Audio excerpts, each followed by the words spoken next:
Good morning. I'm Dr. Veena. I'm going to speak to you about antibiotics and analgesics in pediatric dentistry.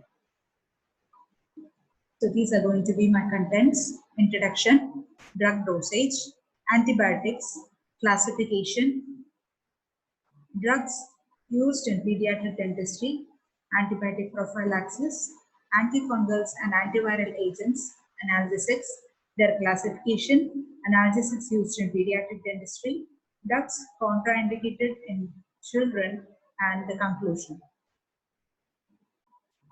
So coming to introduction, the treatment of children presents particular challenges to the healthcare professional.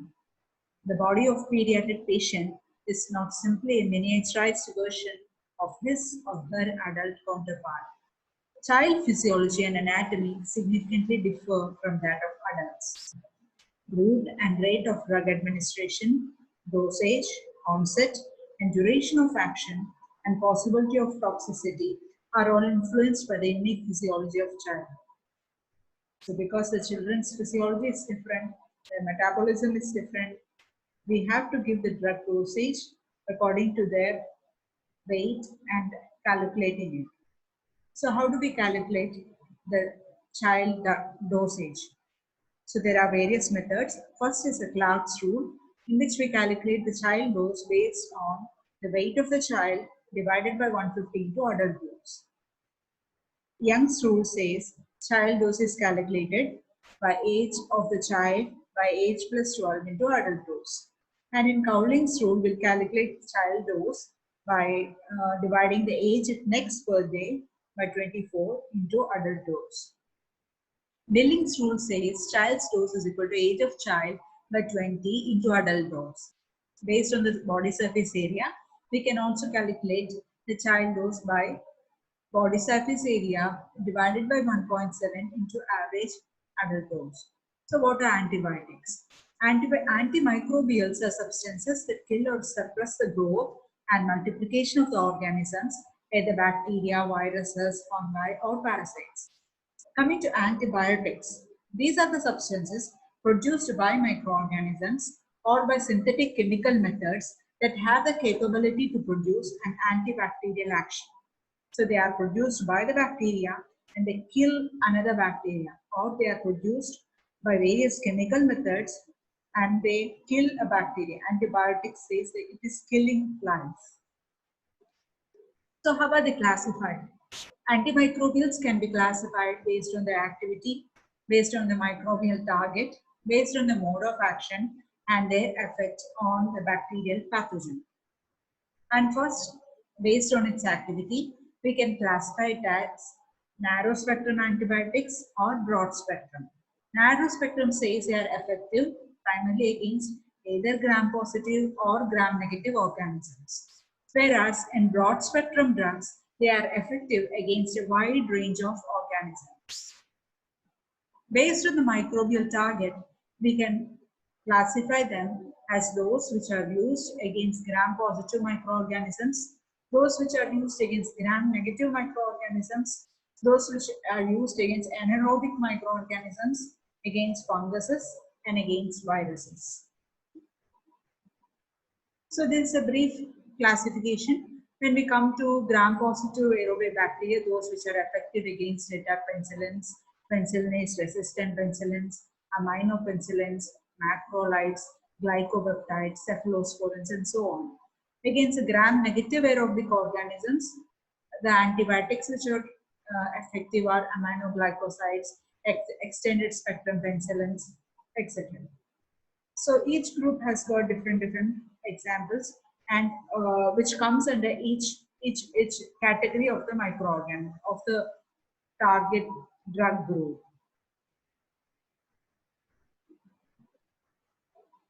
So if we look into what are all things, what are all the bacteria which are mainly effective, which are mainly present in the mouth and throat, in the upper alimentary canal, we can see that they are mostly the aerobic and anaerobic streptococcus, micrococci species, anaerobic gram-negative bacteria, staphylococcus, spirochetes. And one thing we observe is that most of these organisms which colonize our mouth is susceptible to penicillin. So penicillin remains as a number one drug which is most commonly used in dentistry. So again, based on their mode of action on the bacteria, we can divide it. They are being divided into various groups. So based on the mode of action, the drugs are divided into inhibition of, either they act by inhibition of cell wall synthesis, for which the examples are penicillins, cephalosporins, monobactams, carbapenems, glycopeptides, etc. And those which cause the inhibition of protein synthesis, either they bind to 50S ribosome, they are macrolides, chloramphenicol, or they bind to 30S ribosome and act, examples of which are aminoglycosides and tetracyclines. And those which act on antimetabolites are sulfonamides, and they can either cause alteration of cell membrane permeability, like clotimazole, which is an antifungal agent, and those which cause the inhibition of nucleic acid synthesis, example is rifampicin. Those which are topoisomerase inhibitors, like nalidixic acid, quinolones, and those which cause the inhibition of cytochrome sterol, like azoles. Based on the effect of bacterial pathogen, they can either be bactericidal or bacteriostatic drugs. Bactericidal are those which kill the microorganisms, for example, penicillins, cephalosporins, and bacteriostatic are those drugs which cause inhibition of the bacterial growth and multiplication. Examples are macrolides and tetracyclines. So, what are all the drugs which are commonly used in pediatric dentistry? The most common one, of course, is penicillins. In penicillins, there are various the various groups of penicillins like penicillin G, penicillin B, amoxicillin, ampicillin, penicillinase-resistant penicillins. Next is clindamycin. Next commonly used one is macrolides like erythromycin, azithromycin, and clarithromycin. Next there is cephalosporins. So let us look at each one of them. First one is ampicillin. They are a group of drugs called as penicillins. As we all know, Sir Alexander Fleming in 1928, he is the one who first discovered penicillin mold lies in the gram-positive microorganisms. So that is the beginning of it. And from it, penicillin G and penicillin B is found out, and later it developed ampicillin. This ampicillin has got a broad spectrum of activity, like it is active against both gram-positive aerobic and anaerobic bacteria. It is effective against gram-negative microorganisms, like, and it includes E. coli, salmonella, etc. So the dosage is 50 to 100 milligram per kg per day, which can be divided every 6th hourly. Route is oral or IM or IV. There are various side effects like diarrhea, rash, fever, or oral candidiasis. Next is amoxicillin. Amoxicillin, it has the same spectrum of coverage as ampicillin, and actually it is better absorbed than the ampicillin, and it causes only less diarrhea. Dosage is 20 to 50 milligram per kg per day. Side effects are rash and diarrhea, and it is available in tablets, capsules, syrup, and suspension. Next is cloxacillin. Cloxacillin, it is effective against most strains of staphylococci. These staphylococci, they produce an enzyme called as penicillinase, which result in drug resistance. So cloxacillin is an example of penicillinase resistant penicillin. So it can be used in those situations, and it should be reserved for those situations in which the organisms shows resistance to penicillin because of their enzyme called as penicillinase. So the dosage in children is 50 to 100 mg per kg per day, and route is oral or IV, and side effects are nausea, rash, eosinophilia, and diarrhea. Next is erythromycin. Erythromycin is a macrolide. Its spectrum of coverage is similar to penicillins, with the addition of some penicillinase resistant organisms like staphylococci, and it is also effective against other microorganisms like chlamydia, legionella, mycoplasma, etc. It is very well absorbed orally. However, the free base form is unstable at gastric pH, so it is administered with an enteric coating or in a salt form, that is stearate or restolate. It causes GI upset in the form of diarrhea, which is a major disadvantage of erythromycin.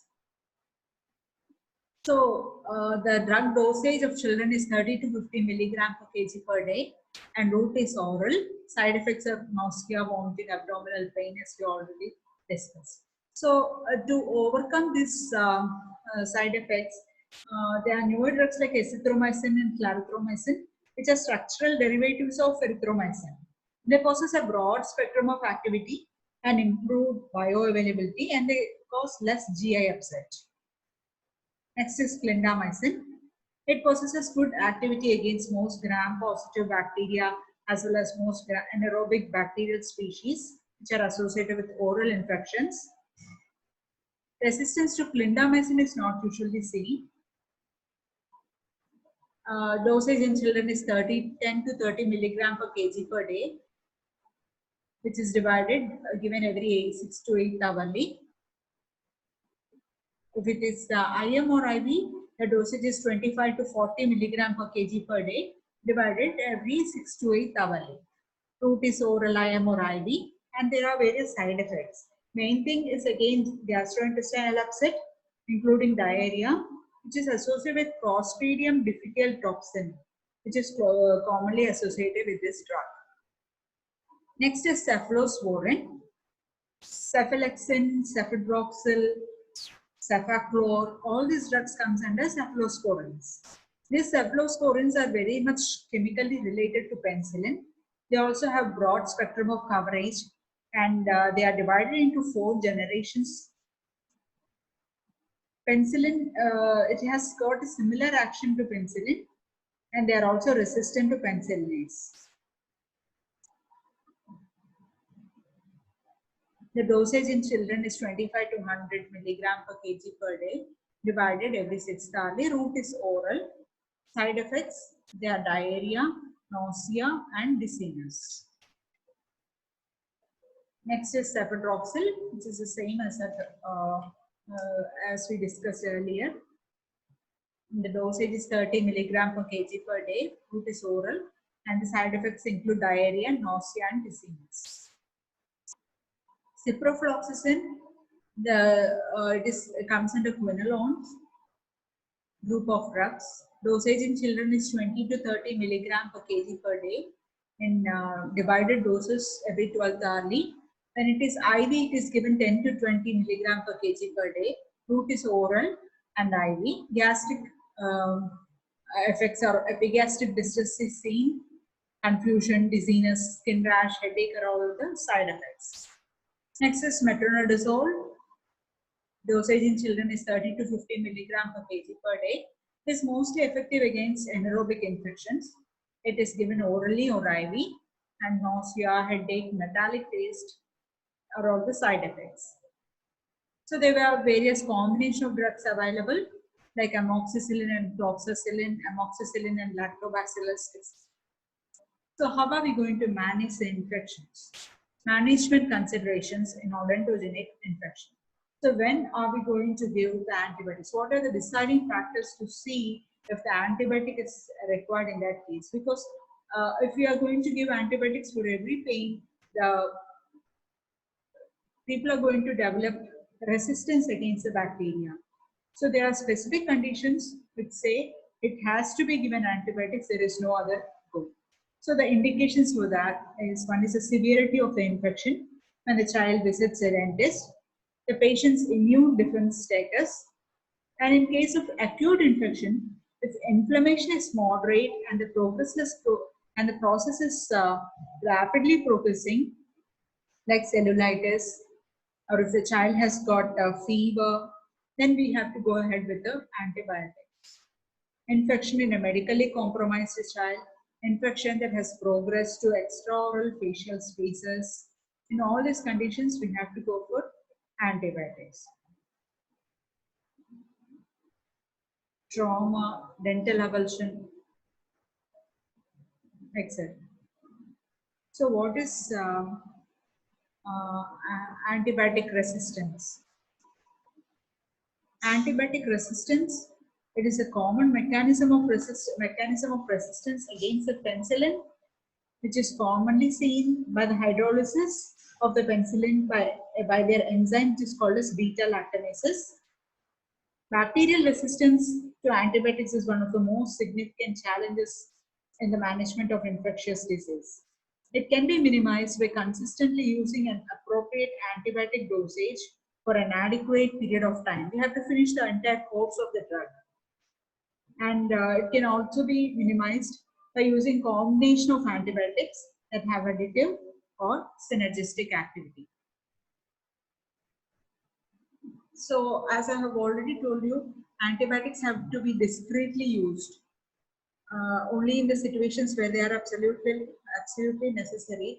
According to AAPD guidelines, it says that in situations of which are below mentioned, which I will discuss with you, actually these antibiotics are not that much needed. For example, in pulpitis, the tooth pulp is vital, but it is inflamed, and so it is causing pain.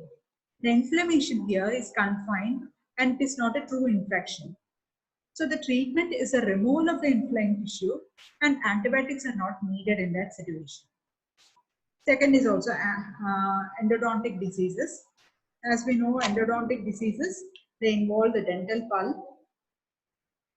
Antibiotic treatment is usually not indicated in the infectious process when it is confined to the pulp or the immediate adjacent tissues in the absence of signs and symptoms of fever or facial swelling.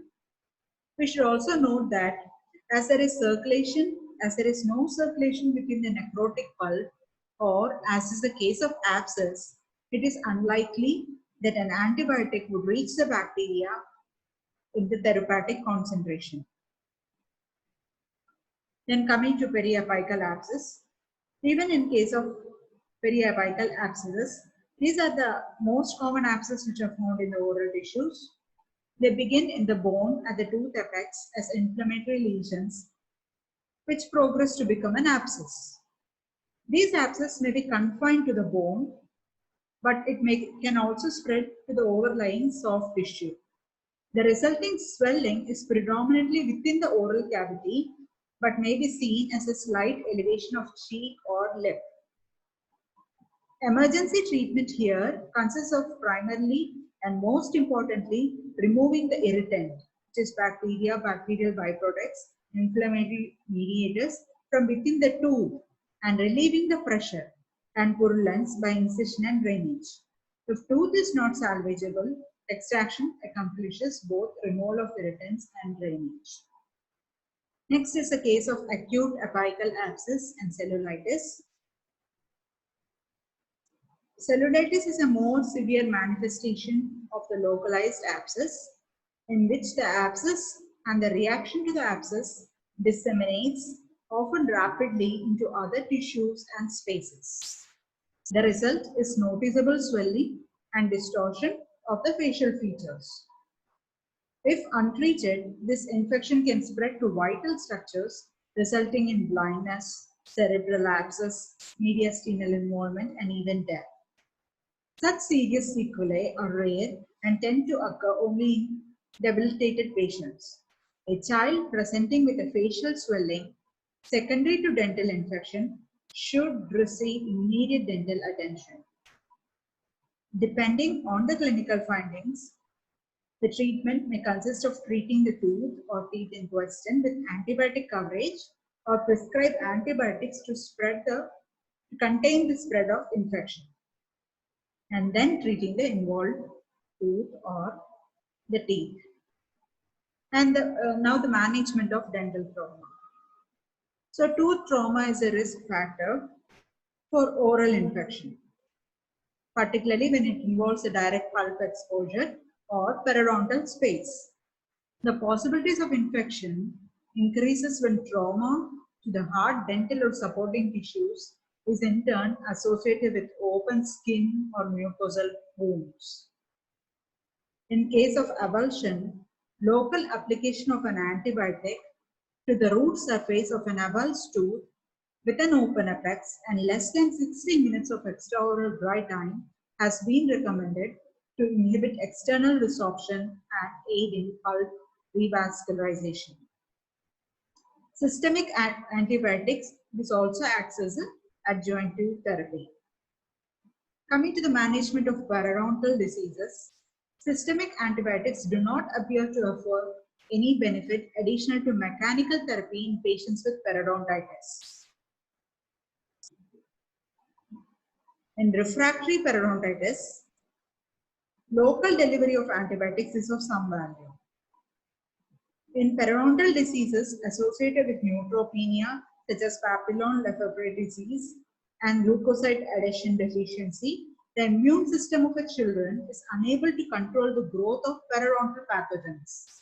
In such conditions, antibiotic treatment is very important.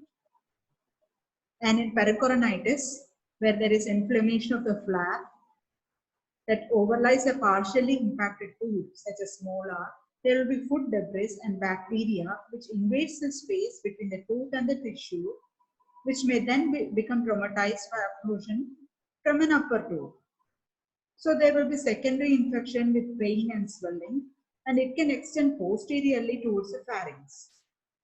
Sometimes there is severe infection with extensive swelling of the face and the patient is febrile. Treatment of milder form of pericoronitis is debridement or removal of soft tissue, and more serious infection require more aggressive therapy, including antibiotics. Coming to antibiotic prophylaxis, first is the endocardial prophylaxis. Bacterial endocarditis is a microbial infection of the endocardium. The muscle which surrounds the heart is called as endocardium. So if there is an infection to that muscle, there will be bacterial endocarditis, inflammation. So to prevent that, we will be giving prophylaxis to the patient. Certain patients with congenital cardiac lesions or acquired cardiac defects are believed to be at higher risk for developing this condition after a dental treatment. The blood-borne bacteria deposit on the abnormal endocardium or heart walls and they cause serious endocardial infection. So there are various categories of patients like high risk, moderate risk, and minimal risk. We give the prophylaxis only in high risk category and they include the following conditions like prosthetic cardiac valves, including bioprosthetic and homograft valves, previous bacterial endocarditis, complex cyanotic congenital heart disease like single ventricle state, transposition of the great arteries, tetralogy of Fallot, surgically constructed pulmonary shunts, etc. So this, after a dental manipulation, bacterial endocarditis is mostly caused by alpha hemolytic streptococcus. So our antibiotics should also be specifically directed against these organisms. Gingivitis, periodontitis, and periapical infection can be the source of bacteremia. Presence of bacteria within the bloodstream is called as bacteremia. Antibiotic prophylaxis may be considered for patients with significant acquired or primary immune deficiency. So, talking of immune deficiency, there are certain conditions where immune deficiency is mostly seen. The primary of it is human immunodeficiency virus, like HIV conditions, where the patient is immunocompromised. There are several other conditions where the patient is immunocompromised and where we have to consider giving them an antibiotic prophylaxis before doing any treatment. So the various conditions in which the immunity is compromised is one is severe combined immunodeficiency, neutropenia, immunosuppression, sickle cell anemia, status post splenectomy, chronic steroid usage, lupus erythematosus, diabetes, status post-organ transplantation. In all these cases, the immunity will be deficient, and we have to consider giving them prophylaxis. So the prophylaxis regimen for children. The standard general prophylaxis is amoxicillin 50 milligram per kg, which is given orally 1 hour before the procedure. But if the patient is unable to take oral medicines, we give ampicillin 50 milligrams per kg, IM or IV, 30 minutes before the procedure. If the patient is allergic to penicillin, we give them clindamycin 20 mg per kg orally 1 hour before the procedure, or cephalexin 50 mg per kg orally 1 hour before the procedure. We can also give azithromycin or clarithromycin 15 mg per kg orally 1 hour before the procedure. If the patient is allergic to penicillin and is unable to take oral medication, we will give clindamycin 20 mg per kg IV 30 minutes before the procedure, or cefazolin 25 milligram per kg IM or IV within 30 minutes before the procedure. Next, coming to antifungals. So the most important fungus which inhabits our oral cavity is Candida. So in the Candida species, Candida albicans is mostly found in even in healthy individuals upon the mucous membrane. But they increase in their number and they invade the human tissues when the immunity of the host becomes compromised. Like in the children receiving oncology treatment, the extreme use of broad spectrum antibiotics for a long period of time, taking in steroids, chemotherapy associated immunosuppression, and inadequate oral hygiene and nutrition, all these alter the balance of oral microorganisms and place the children at risk for candidiasis. The clinical management of oral candidiasis in children consists principally of antifungal agents based on the severity of infection. Oral and esophageal candidiasis is usually treated with topical suspensions or troches of antifungal agents. So the most commonly used antifungal agent is nystatin. The drug is available as an oral suspension 1 lakh units per ml, and as a tablet 5 lakh unit, and as troche 2 lakh units. Troche is nothing but it is a small medicated lozenge which is designed to dissolve. A lozenge is one which is placed in the oral cavity to dissolve slowly over time. So that is the meaning of troche. A dose of 1 million to 3 million units per day in 3 to 5 divided doses for 10 to 14 days is recommended. Next is fluconazole. It is a systemic antifungal therapy. It is used in oral candidiasis when the topical treatment fails or when the patient is at a higher risk for systemic infection. Fluconazole is commonly used agent in all these cases. It is available as oral or IV administration and achieves very high level in saliva.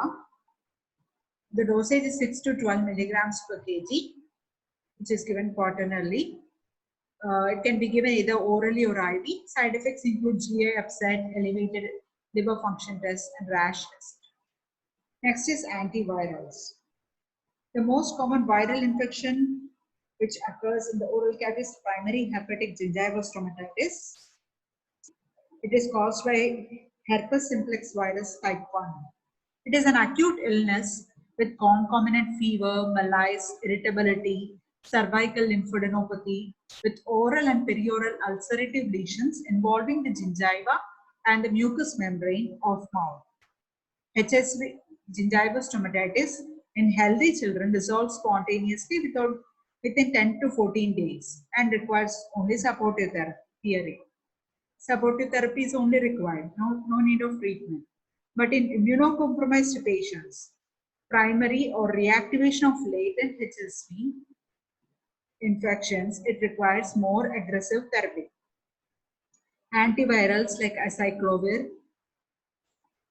valacyclovir, famiciclovir, etc. are used in all these conditions. The route of therapy, oral or IV, is dependent on host or site and severity of the disease. And there are various side effects like nephrotoxicity, bone marrow suppression, GI irritation, fever, and rash. So we are moving on into the next topic, which is analgesics. Hope you have followed up the antibiotics part. Coming to analgesics, analgesic is a drug that selectively relieves pain by acting in the CNS or on peripheral pain mechanism without significantly altering the consciousness. They are basically of two types, narcotic and non-narcotic. Non-narcotic are also called as NSAIDs. They act primarily by inhibiting the cyclooxygenase enzyme that catalyzes the first step in the process of prostaglandin biosynthesis, leading to decreased prostaglandin synthesis. Coming to the classification, first is non-selective COX inhibitors, salicylates like aspirin, pyrazolone derivatives like phenylbutazone, oxyphenylbutazone, indole derivatives like indomethacin, sulindac, propionic acid derivatives like ibuprofen, naproxen, antranilic acid derivatives like mefenamic acid, aryl acetic acid derivatives like diclofenac, oxycam derivatives like piroxicam, pyrrole derivatives like ketorolac are all included in this group. Next is preferential COX-2 inhibitors, nimesulide, meloxicam, nabumeton. Selective COX-2 inhibitors, celecoxib, rofecoxib, and valdecoxib. Next is analgesic antipyretic with poor anti-inflammatory action. It is para-aminophenol derivatives like paracetamol, acetaminophen, pyrazolone derivatives like metamizole, propionate, benzoxide derivatives like nafopan. So the drugs which are commonly used in pediatric dentistry, first is acetaminophen, which is nothing but paracetamol. It is a para-aminophenol derivative. It is a good analgesic and antipyretic, but a weak inflammatory component. It is available in various forms like liquid, tablet, rectal suppository, injectable. Oral usage, it is 10 to 15 milligram per kg per dose every 4 to 6 hours. Acute paracetamol poisoning occurs in small children who has low hepatic glucuronide conjugating ability. Next is ibuprofen. It is a propionic acid derivative. It has got analgesic, anti-inflammatory, and antipyretic activity. There are various forms available like liquid, tablet, and injectable. Dosage is 4 to 10 milligram per kg per dose every 6 to 8 hours as needed. Adverse effects include gastric discomfort, nausea, vomiting, headache, tinnitus, and dizziness. Next is mefenamic acid, analgesic. It is an antipyretic and anti-inflammatory. It exerts peripheral as well as central analgesic action. Dosage is 25 milligram per kg per day. Adverse effects, it include diarrhea, epigastric distress, skin rashes, dizziness.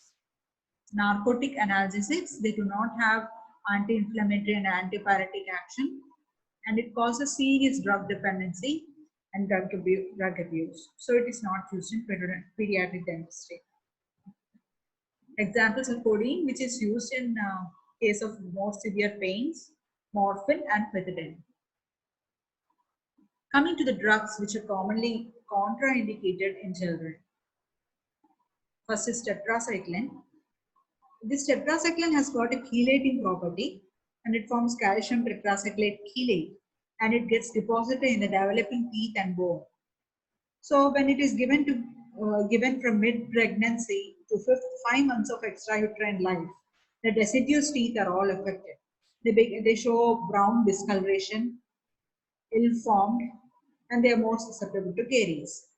When it is given from 3 months to 5 years of age, the permanent anteriors get affected. And chloramphenicol, it causes gray baby syndrome. Like when it is given in very high doses to the neonates or premature babies, the babies stop feeding and they become hypotonic, hypothermic with distended abdomen.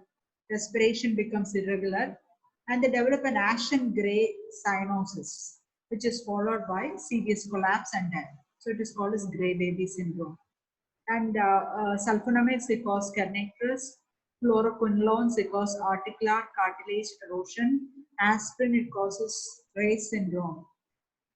It is a rare form of hepatic encephalopathy seen in children having viral infections like varicella, influenza, etc. when they are given salicylate therapy like aspirin. Next, morphine, it causes respiratory depression. Coming to conclusion, technological advances and newer techniques of manufacturing have resulted in a plethora of drugs in all spheres of medicine. Identifying the right ones and using it appropriately is a need of the hour. Thank you.